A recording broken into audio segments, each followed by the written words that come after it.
Now, these questions are coming in from supporters. So it's supporters questions meets rapid fire. So there's some of these you're going to struggle with, I'll tell you now. They weren't posted on the traditional sites, on the Accrington Stanley Memories Twitter or Facebook. They were sent to me personally, so by one of your friends. So he wants to choose between Tony Roberts or Kevin Ellison as your favourite player. Oh man! So Tony, great keeper, weren't he? Both wind-up merchants. Do you know what? I have a lot of respect for what Kevin's done with the whole mental health thing up there at Morecambe. I really, really have, and I've heard him so many times on our station at BBC Radio Lancashire. You know, he for me, I think he's on a par with Billy Key and what he's done for raising the issues of mental health in sport. You know, I know a lot more about him, but Tony would run out for Dagenham and Redbridge, the keeper.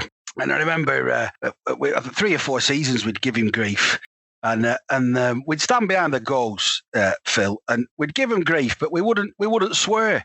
We'd just make up the weirdest stuff that would kind of just freak them out as they were running up. Anyway, during the game there'd be a corner, and we'd start talking in Latin to him or something, and they'd be like, and he runs over at one game. He's come out to warm up, and he spies us lot, and he goes, "Oh, beep, not beep, beep, you lot again." That were brilliant, funny, but I think I'd say in terms of what he's done, Kevin, really just a true icon for youngsters to look up to. He's kept himself playing. He's knocking on a bit now, but he's kept himself fit, and more importantly, he's kept himself in mentally kind of down a path of helping other people. So fair play to him. Good stuff. Another one is asking you to choose who was your favourite Stanley manager between these two, either Leighton James or James Beattie. Oh, that's gone quiet. We have the same song for both of them, don't we? Yeah, we do, yeah. I remember making up the song about Leighton James, and there was a man who came to do the drains, and they made him manager. When he came, I think they both got something in common in that they had international pedigree. They'd played for big clubs, and they came to us, and it just didn't work. They didn't have what we needed at the time. And I think, to be fair to them both, I think they thought they could rely on the little black book, on pulling in favours, and I don't think it worked for them. So I'm going to be really fair. I've sung the same song about both of them. I don't know if any of them work for Dynarod now. I don't see any of them in news, but, maybe they've gone back to their original careers. That's being very harsh. I think James has got quite a bit of money, hasn't he? I think he's all right. Yeah, but I genuinely think that, people fit with clubs. You see it all the time. Players, managers, people fit with clubs. And a big part of that is being a part of the fans. So I'm going to go Leighton because he actually spoke to us in the bar and had a bit of crack with us at a level that I could relate to. So I've actually picked a favourite out of them two. Wow. Yeah. Wow, this is an expose. This podcast is an expose. I feel like I'm in therapy. Yeah. So next one, favourite away day between Whitley Bay or Colwyn Bay. Oh, see, now what they've done there is they've gone from 2 managers that would have been at the bottom of my top 50 list to 2 away trips that were absolutely brilliant. Whitley Bay, Bros were playing in Ice Arena. We walked past this line of Brossettes. I remember it all with the ripped jeans and the gross bottle tops on the shoes as we walked past. I don't remember anything about the game, but I remember that bevy of beauties about a quarter of a mile long down to an Ice Arena. I think the funniest tale from Colwyn Bay was we turned up in this town centre and the ground's a little bit further away. And here's another one for you, Phil, by the way. I've watched Stanley play Colwyn Bay at 3 different grounds, 2 of which are not in the country of their origin. I'll tell you more about that later, maybe on another chime. But for a while, when the Welsh League was set up, they wouldn't let Colwyn Bay play in Wales in Wales because they were playing in an English league. But they let Cardiff and they let Wrexham and Swansea play in the higher leagues. But unfairly, they wouldn't let Colwyn Bay play in Wales in an English league. So they had to play, I think we played at Ellesmere Port. When they played at Ellesmere Port, there was a dog track around the pitch and we stood on the little wooden crates that the betting, the tic-tac-toe men stood on. So we had our own little individual stands. But Colwyn Bay, great away day. We get in this hostelry in the centre of the town. We're playing killer at pool, and we're singing our heads off. We're having a right old time. The landlord's loving it. We're buying ale by the gallon. Jobs are good. And we get outside. There's a police black van there, big black van, Black Maria police van. He comes up, he goes, oh, there's trouble. There's no trouble. Landlord comes out, he says, there's not been any trouble. There's no trouble. These are good lads. We walk up the road to get the bus back up to ground. It's about 4 stops because the coach has dropped us in the centre of town earlier. We get on this bus. The policeman gets on the bus. He says to the bus driver, these lot give you any trouble, just pull over. Just pull over and we'll sort them out. We're all like going, we're no trouble. We're just a bit loud. Leave us alone. We get on bus anyway. So we put up banners up back at bus and we're going up this hill. Next thing, 2 old dears at bus stop. Bus pulls over. Next thing, whoa, flashing lights on, police car. It pulls right in front of the bus. It jumps on. Says there not been any trouble. I'm just picking these ladies up. He followed us all the way back up to ground. And these coppers are back, just like seething. Because we're never any bother. We're Stanley fans. We just want to drink and party with you. You know what I mean? Yeah. We want to be your friends. We want to share the joy of football. But so Colwyn Bay for that one. Right, good stuff. Well, one thing I just wanted to ask you about real quick is that you mentioned the dog track around the pitch, and I had heard some other stories regarding tracks around pitches. Like I think at one time up at Barrow they had like a motorcycle track around the pitch. In that era, was that fairly common for owners to put some kind of track around a pitch to try to generate extra income between matches? Is that something you saw a lot of? I think we saw it. I mean, Winsford had a dog track around. I think it was just like... definitely did. Yeah, Winsford. I think it was kind of... athletics tracks as well, weren't they? I remember going to Bradford Park Avenue. Once. We had 2 supporters doing a 100 metres race while the match was going on, didn't we? Well, it were brilliant. They were leathered. I think there were more than 2. I think there were a few, weren't there? I can't remember, yeah. And yeah, they started doing a full 100 metres dash with a few pints. While the match is going on. At Bradford. I wonder how many other teams have played at Bradford Park Avenue and at Bradford City. There can't be many that have played at both. No. They really can't. That's one of them great things. Not in league games.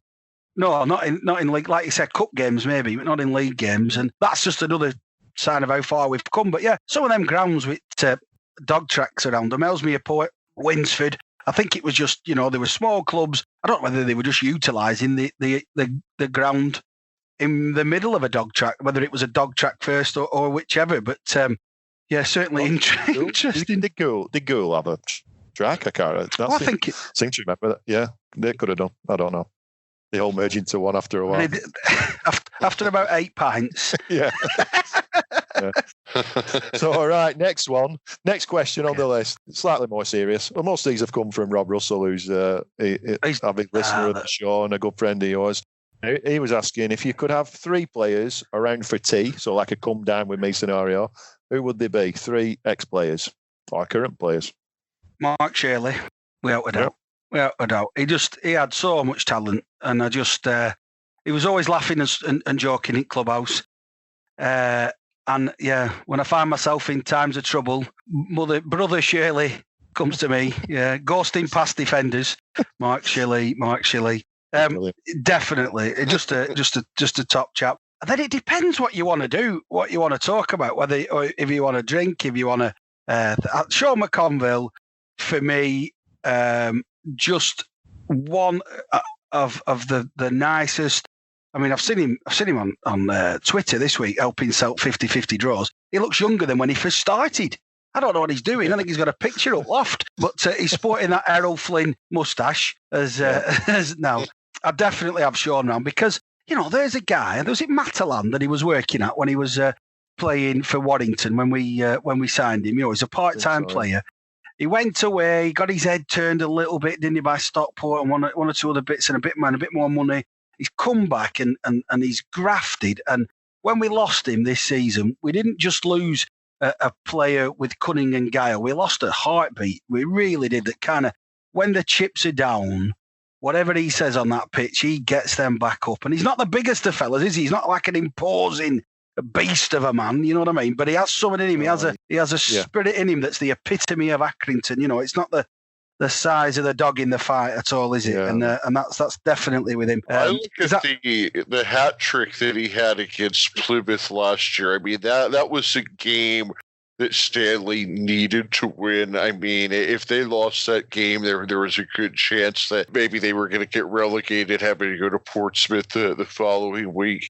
He stepped up. He got a hat trick in that match. And to me, that just shows, I mean, your biggest players stepping up in the biggest game. And right there wasn't a bigger game ever, in my opinion, because, I mean, that was the game that kept Stanley up in League One. And it's like we say on the show a lot, every year that Stanley stays in League One, that's like winning the Super Bowl, the World Cup, all rolled into one. Yeah, without a doubt. I tell me mates that support Premier League teams, you know, it's like Liverpool doing the double Premier League and Champions League every single year. That's the equivalent. Without a doubt. You know, I still pinch myself that we're in League One. I really do, because, you know, looking back all these years, it's just so many happy memories. But yeah, you know, and fair play, we deserve to be there on merit. When we turn over teams like we do, and when we play football and out football teams with millionaires on the pitch, I am so proud. I'm so proud that our ragtag bunch of lads who he's pulled together and turned into a unit. I don't want to turn it into a bit of an A-team montage, but he kind of does. He pulls all the team. You know, there's a management team, let's say, right, John and Jimmy and John now at Doolan as well, but they pull these people out and they forge them into you know, just something amazing. And yeah, well, the other thing that's been a reoccurring theme lately is that Stanley is a team that's really built for League One, because it's like we were talking about with the guys in Accrington, France, the other day. They were saying, you know, Accrington is definitely a team that could compete in French League 2. But in French League 2, there's a lot of Rochdales. There's a lot of teams that play the long ball. And it's those teams that Stanley struggles against, because Stanley is actually a team that's playing technical football, playing up from the back, playing on the ground. And I mean, you'd expect exactly the opposite. You'd expect Stanley to be one of those teams that work their way up to League One by you know, playing the long ball game just because of the lack of budget. But no, this is a team, like you said, you know, you've got the management staff out there finding a guy like Colby Bishop in the 6th division who comes up and gets 10 goals, or finding a guy like Dion Charles playing in the National League who comes up and gets 8 goals. And I mean, it's that ability to not only find guys that are winners, but are guys that are good technical football players, finding guys and understanding, okay, this is what this guy is good at, this is what this guy is not good at, and putting them into that role. Also finding guys that just, they care about playing football more than they care about money or fortune and fame and all that. They just want to come out, they want to apply their craft and be the best footballer they could be. And that's where you end up like, you know, a Jordan Clark that says, you know what, I don't care if I'm out of contract, I'll sign on month by month to finish the season. Or a guy like Bobby Grant saying, yeah, I'll run through walls for John and Jimmy. So many of those players, you know, over the year. John and Jimmy, it's like having Bobby Robson and Brian Clough heading up our team. It really is that good. As far as I'm aware, you know, I don't think there's any other management duo who've had 4 promotions without a relegation of the same team in English history. And that just makes them unique, absolutely unique. But getting back to your question, Darren. Yeah, I digressed a little there. Well, it was tea time. I think we've gone to supper now, so we need the third person. Yeah. We need the third person, and I think I'm going to go with. It's funny, this, isn't it? Because there's a few of these that I could actually ring up and say, do you fancy a beer? And then we'd go and have a beer.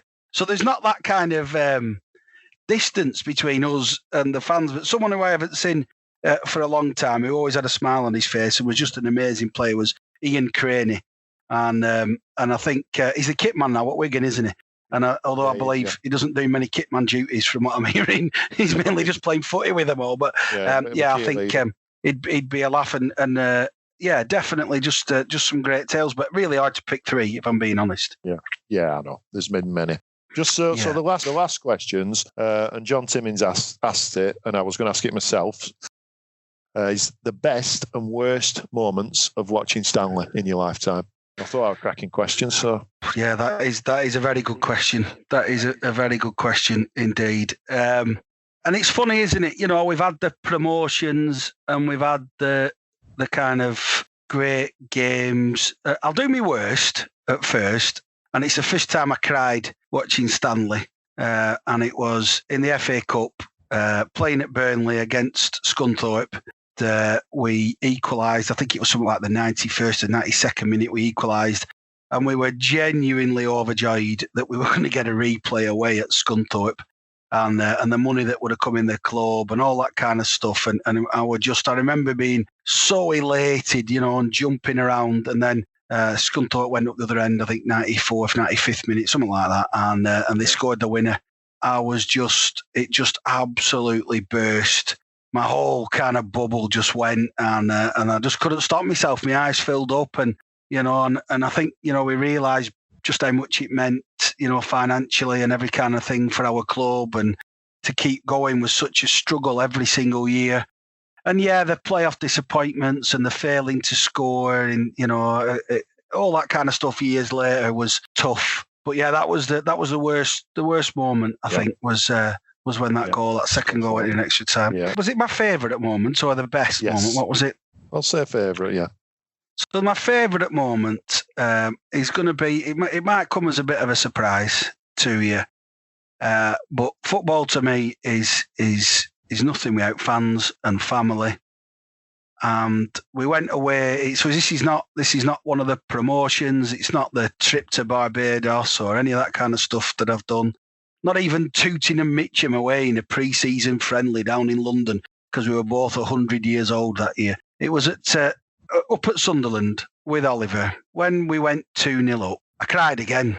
Yep. I turned around and I saw the look in the eyes of, he was 11 then, my 11-year-old son, who has to suffer the brickbats of Man City and Liverpool fans at school all the way through. And we're 2-0 up against ex-Premier League Sunderland, and all of the money and the parachute payments and all that kind of stuff.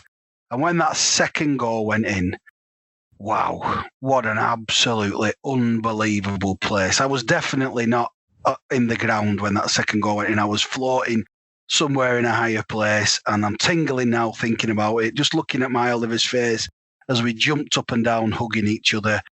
It was just a simply magical moment for me, and one that I'll cherish forever. Yeah, great answers. So just on that point, we're moving away from the fans, the supporters' questions. You did touch on Barbados. You're one of an elite bunch who can say they've watched Stanley in the Caribbean. Can you tell us a bit about that, Steve?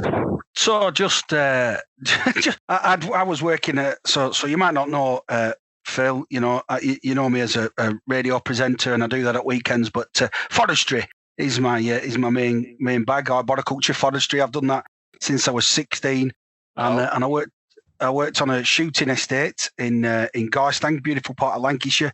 And at 21, I was made redundant, and it was a sad day. I loved working over there, beautiful place to work like a second family. But it was also good timing because the tickets came out about 5 weeks later for the Stanley trip to Barbados, and I had some redundancy money. So everything happens for a reason. I went from a £3 an hour job to working as a contractor, but in the meantime, I spent a whack of my redundancy money, and I went to Barbados with the Magnificent Seven of us that bought the tickets and became lifelong friends. It was just surreal from the very first.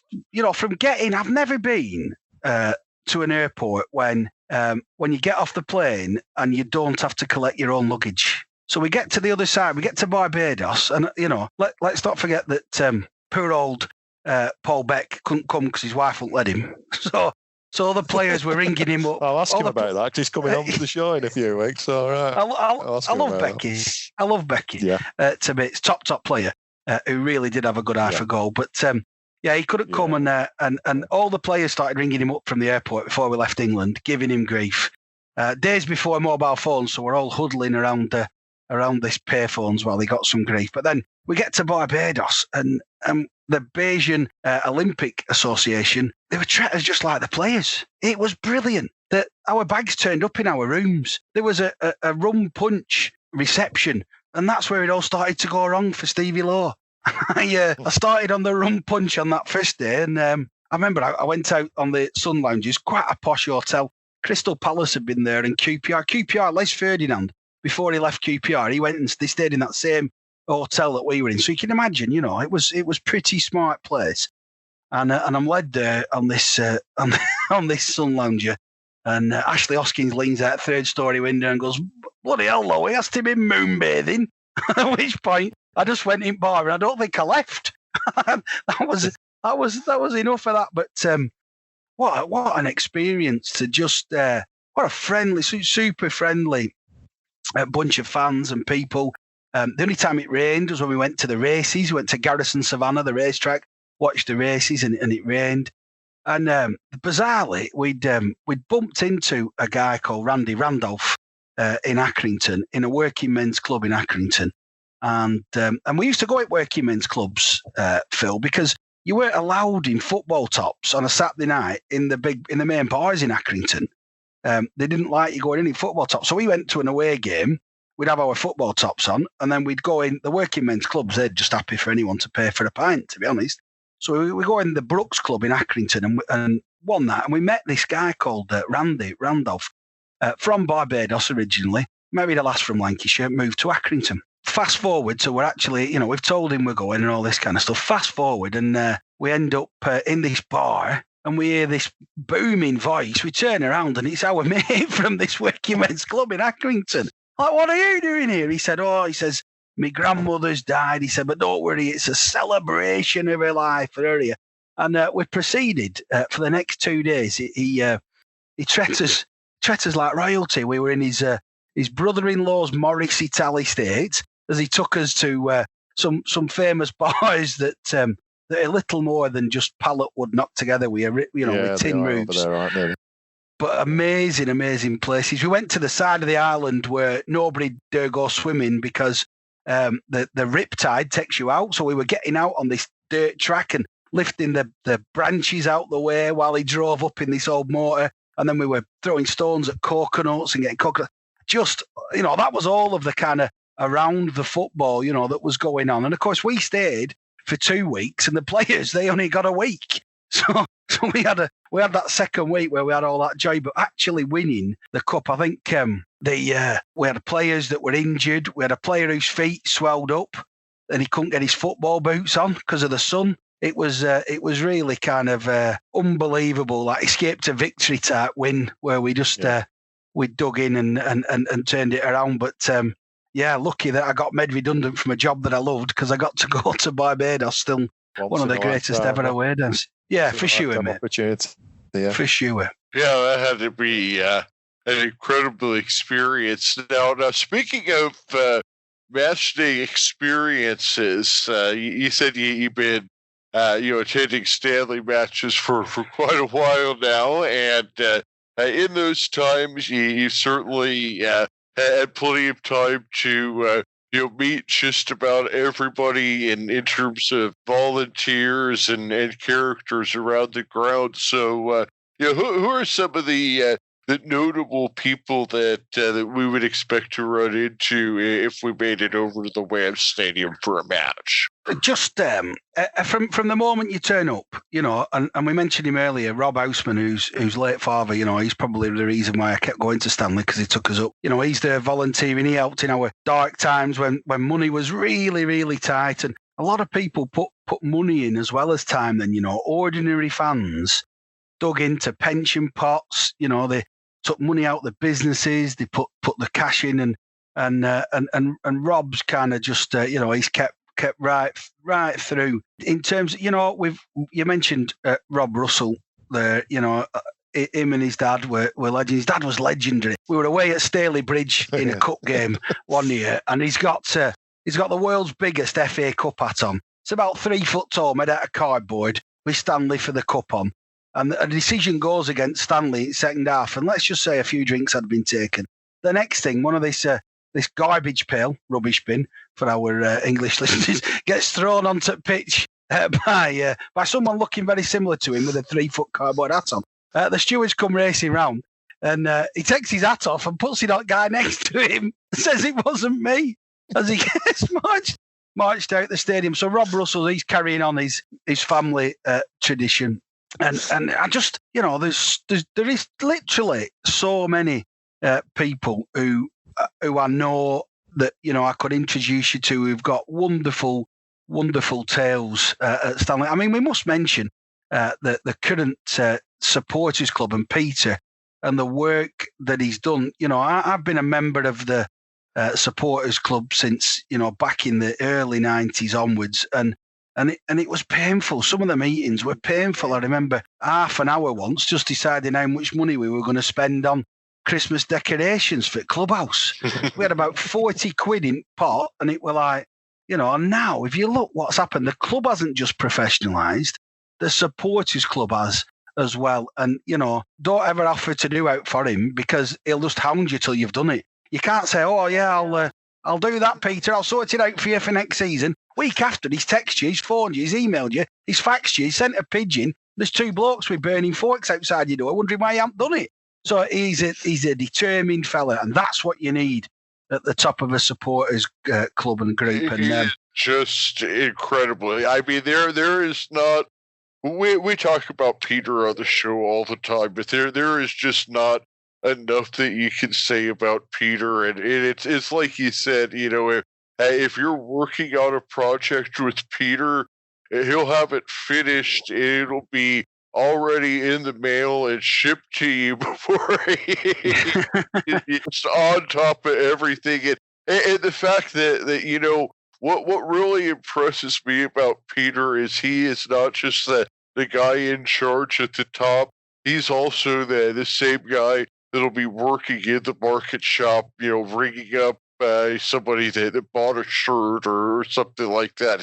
He just has his hand in everything. Yeah, fair play to him. I mean, I mentioned to him the idea of a memorial garden, thinking it might take 2 or 3 seasons. And the thing's nearly finished. He just hasn't, and it's going to be amazing. We're doing the 50-50 draw now to finalise the funding because we've lost 1 or 2 of our other fundraisers. But, and then, someone you should get on your show, definitely Jason Graham. He came along and he'll tell you that, he kind of stood a little bit away from us at first when we were on the open terrace and became part of our family. And I treat him like a brother. He's just he's got the ultras up and going, and he came up with the idea for the name, and then it just another section. And now, he's joined with the supporters club so that we do things all together. And just visionary that some of the banners and the stuff that he, that he makes, just absolutely cracking. And he's still there in the middle, like he's 19, bouncing around like he's Iggy Pop, getting all the songs going, and just an absolutely fantastic human being. Yeah, the time and effort that they put into the club behind the scenes, for no reward, it's phenomenal, really, isn't it? So it's great. You could just do a show where you listed the people that have worked or who work for either nothing or next to nothing, and the time and effort that they've put in. That'd fill you 2 or 3 podcasts, because that's what the Stanley family's all about. We don't do it to get notoriety or to get stuff back, plaudits. It's because it's our club and it belongs to us. It's our town, our team. Yeah, no, exactly. Right, so we are running a little bit short on time, but I'm sure we can do all this again anyway. We can have you on again. It's been an honor to have you ending, isn't it? Yeah, so I don't want to miss out on the talking about the lucky bus, Lowey's lucky bus, and your memories of that, and also the car bar. Let's have a little bit of that. the car bar. So Phil, you guys over there, you do the tailgate thing with barbecues, don't you, and beers? Yeah, we do that, and that once again, that would be more of an NFL thing. Fortunately, with Phoenix Rising, we're not allowed to drink in the parking lot, but they're very reasonably priced on the beers inside, so it's not a bad trade-off. So, but yeah, so we do that, but it's definitely more of an American football tradition than an association football or soccer tradition for here. I must admit, I've been to one game in America. I went to an MLS fixture back in 2016. I went to LA Galaxy versus Vancouver Wildcats. Is it Vancouver Wildcats? On the 4th of July. It was amazing. The match ball got dropped in with a parachutist who fell out the sky. It was brilliant. Brilliant. Steven Gerrard was playing. It was a great day. I really enjoyed myself. But I was disappointed because there was nobody drinking at the back of the cars. I thought that was going to be happening. But as you say, it only happens in American football. But the car bar started... Well, Los Angeles is kind of a strange place now. I mean, there certainly are cities where it's just kind of a city-by-city thing, but Los Angeles, if it's 2016, there might not have been anybody drinking, but people were probably smoking some doobies in the park. I tell you, I did enjoy the being able to drink and watch the game. That was, I've done that in Holland, I've done it in America, I've done it in Belgium. It is just stand there having your beer. In fact, in Holland, every time the pint was empty, they just gave you another one. They were just great fans, and the same in Belgium, to be fair. But the car bar, well, we've got this running going on to the promotion, and we have our pound a pint, and I do like the fact that Andy Holt, who we haven't mentioned much, but just what an absolute wonderful fella, wonderful bloke, running things right and keeping us, keeping our feet on the ground. But we're definitely reaching for the stars with him, as Casey Kassan used to say. But the actual car bar idea came because we were doing a pound a pint. We put this massive marquee up outside, and I still couldn't get a beer. So the clubhouse is rammed, marquee's rammed, and I thought, right, next home game, what I'm going to do is I'm going to stick a load of beer in some cool boxes in the back of my car. I'm going to tell 3 or 4 of my mates. We'll have a couple of beers for first half hour after the game, and then we'll go when it's quieting down a bit inside. And it just absolutely took off. So there was people going to the off license because they couldn't get to by bringing beer back to put in my cool box. I think we did about 2.5 hours, and I left my car there. I went back in the morning.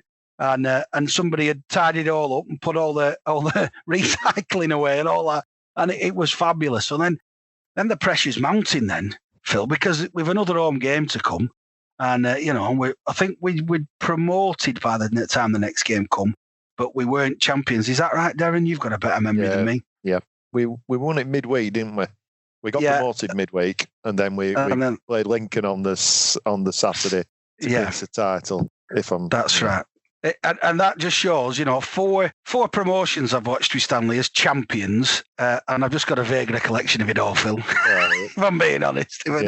But then the second car bar, we had people, the local MP turned up with a buffet for us, believe it or not. So Graham Jones is there. He's brought a buffet. We just had people bringing loads of beer. We were outside. We had the cup, for winning the league. We had the Champions Cup. We had Andy Holt, we had players, we had John and Jimmy, and just some of the pictures that I have of all my friends and the kids and their wives outside around the back of my motor having a few beers. Just amazing, just really, really happy times. And I think when you've got so much invested in your club that when it comes off like that, it's just the most joyous thing in the world, because you're definitely a part of it, aren't you? And you know that, Darren. Yeah, it's just amazing. It's like just a releasing it from all those days where you're trudging away saying, we got beat, or we've drawn, or such a body should have been playing, or whatever, mourning like we do as football fans. Then everything comes together at once in a season and a run in, and it's just elation, isn't it? for every one of those moments, we've had FA Cup defeats off Bedlington Terriers, Harrogate Railway, places that we've been to that, you're just like, we've had good teams at the time. And then it just, there's one other moment I've got to tell you about. I know we're probably running out of time, but, when we beat Crewe in 2009, 25th of September, League Two, we beat Crewe 5-2, and they scored late on. We'd already smashed the game. That was when I knew that Stanley had come of age. This is Crewe Alexander, who've churned out all these players through their academy that have gone on to play internationals and play in the top divisions. Derry O'Grady, a legend in football. They smashed us in the FA Cup. Our biggest game had been years before at Ewood Park against Crewe. And we were so giddy, we thought we might just do it. And they absolutely annihilated us in that game at Ewood Park. Well, they came to Stanley in 2009 and we taught them a footballing lesson. It was men against boys. I think we scored 3 of our goals, if I remember rightly, from outside of the box. Yeah, Michael Sands were on fire, weren't he then? Oh, it was just the best. And when I say that we smashed them into next week, it was just perfect. And that kind of joy, that's what I got at the back of the car, boy. All them memories, just... I remember that game for another reason so quickly, Phil, now you've brought it up. So the Crewe game, that was actually my 40th birthday. Took 5 pals onto the game. We sponsored a table. Great night. It was fantastic, wasn't it? Football that night. One thing I should have remembered to do is when I went back in the bar at half time, always keep your wallet in your pocket. Went missing that night. Oh no! No. Yeah, a very memorable night. Yeah, I'll never forget it. But gutted. So every I go up and down on the West Coast Main Line on train quite a lot with my work, and every time I go past, I just say 2009 as I go past the stadium because their stadium's right next to the railway track. It was a brilliant night all round. I remember it. Yeah. Fantastic. But you mentioned Lowey's Lucky Bus. It was amazing back in the day, Phil, that there was a selected group of fans who would go on the team coach to away games. Oh, nice. There was just a few. I never did it myself. I came back once from Tooting and Mitcham, pre-season friendly. Me and Bubs had gone down on the train and then the tube across London. And the Tooting and Mitcham people were so friendly that they sat on this buffet afterwards, and we were looking at our watches going, we've got to get the tube, And I think it was John Holt, he said, just come back on team coach wheel. So we stayed and got really merry with a load of really nice folk from London. But so I think that was the only time I've been on the team coach. And we'd had Plum's tours, and one or two other people had run minibuses, but Plum probably the most successful, but minibuses. And we were getting to the point where it was time for the supporters club to kind of, I thought, to run some away travel again, as we had done successfully back in the 50s and 60s. But they ummed and ahed, and they said, rightly so, because they had no money, it could end up costing us money that we haven't got, Steve. So I just took a gamble. I think the first game was Worksop away. We needed to win. And I thought, right, I'm going to do my level best to get as many Stanley fans as I can to that game. And I could have filled that coach twice over. We took, young and old. The older folk generally sat at the front, and then there were families in the middle, and then the boisterous boys at the back. And that was the start of Lowey's Lucky Bus and some tremendously happy times, Darren. I don't know, did you ever come on one of my buses, Darren? Yeah, I did quite a few, yeah. Yeah, I'm just joking. I'm just joking there, Phil. Good half a dozen times. Darren, you must have sat the very first front. I usually have my dad with me, so I was somewhere in the middle. So I had to, he didn't want to be next to a drum, so we usually sat somewhere in the middle. And I think looking back, I was probably destined to go on radio because I stood at the front. I did a quiz. I remember that. The quiz. I'd spend a good half a day when I meant to be at work. Back then, working for Fountain Forestry, I spent half a day working a quiz out. We had dial-up internet, so it was the slowest in the world, And I'd be trying to work out some quiz questions. I'd get a quiz going. We had a football card. It was just the singing. We'd watch Phoenix Nights, Peter Kay that had just come out. We had, I'd try. We'd get 10, 15 minutes from ground, and I'd try and stand at the front and do a bit of my poor interpretation in a Churchillian speech to rouse everybody, to get them ready so that when they got off the coach, they were ready to, to support and to get up there. And amazing. And really I did love it. I absolutely loved it. And the Bournemouth away, the FA Cup game, one of the greatest ever memories of my life. We filled one coach, then we filled another coach, then we filled another coach. I was going out of the office on the mobile phone, taking the bookings, and then up until the third coach, and then I was just taking them sat on my desk. And I just said to everyone, look, FA Cup. And my boss said, yeah, no problem. So I ended up booking all 4 coaches, and that was a really, really special. It was a 4. Oh, it was a brilliant day, wasn't it? I mean, I think we set off at, I don't know what time. It was dark anyway, wasn't it, morning? And I just remember 4 coaches setting up. I mean, since then, we've had games where we've took loads of coaches, and I'm not saying it's the norm, but we've had it a lot. But to take 4 coaches to an away match was incredible, wasn't it, at the time? It was incredible. And I remember thinking, we need something to put on the front of the coaches, to put on the front so that when they come out of the from the service area, they'll know which are our coaches. So I made these signs up, and I've still got one, plywood signs down. And Jack Barrett, who is a legend for all Accrington Stanley fans, who stood up in a meeting, and when people didn't know what to do about how to reform Accrington, he stood up and said, well, we're going to need some money. And he did a sponsored walk to Liverpool and back. And there's a famous picture of him that's going to be one of the brand new banners that's been made for the ultras, for the home end. And that picture of him stood there, he actually got back too quick to town. So the mayor asked him to wait on the outskirts of town while the mayor went and got his mayoral chains on and all his finery for Jack to come and meet him at the front. So that picture of Jack with his iconic, isn't it? Classic.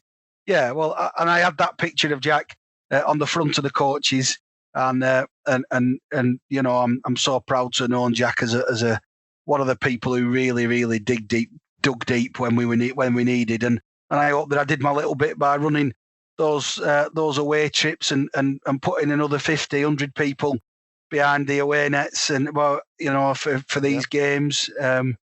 I remember we went to, isn't it? Yeah, and it makes me feel old. I'm only 47. I feel 147 when I look back at some of this stuff. It's like I've lived 4 lifetimes through Stanley.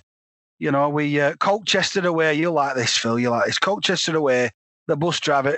Was it a replay of the FA Cup? Or was it? Yeah, it was a replay. FA Cup replay. FA Cup. Yeah, and the coach driver gets lost, right? And he pulls into the army barracks. Now, Phil, where were we going? I forgot where we were going then. Colchester, thank you, my good friend. I've only had a pint of water and a cup of tea. Colchester is famous for having a massive barracks, army barracks. Where do we end up? We end up on the drive up to the army barracks. I'm going, this is not the way. We are now lost. He starts to do a U-turn, doing a 3-point turn about 50 metres from where the soldier stood in his little sentry hut. The next thing, I hear Kate Prescott behind me going, he's coming, and he's got a gun, screaming from back as this soldier's walking up. Well, what's his Stanley coach full of doing a 3-point turn? Oh, brilliant, and just fantastic. And so many people who come up who say, "Oh, we're dead chuffed I got on such a trip," and at the time, I don't think I really appreciated just how much fun I was having. But looking back, I don't regret a single moment of all of those trips and all the hard work it was putting it together. I certainly got it back tenfold, every bit that I put in from all the Stanley fans that went on and supported our team. Brilliant, happy times. Oh yeah, memorable times. Oh, fantastic. Right, thanks, Steve. I think on that note, on a memorable note, I think we're running out of time slightly, but thanks for coming on. It's been great chat. I mean, talking Stanley, we can go on all night. We usually do. So but we've got to keep the podcast down to a certain level. But thanks very much for coming on. I can honestly say, it's been an absolute pleasure. I sat here earlier today and scribbled down some stuff, and it's tough times in this lockdown, both sides of the pond. I've been to America twice, met some absolutely amazing people, some beautiful people that I've had some great times with in America. Really, really feel for what's going on over there, and it's just been nice to have a little bit of a break from that and to remember some of the happy times, and God willing, we shall have many more going forward, chaps. Indeed.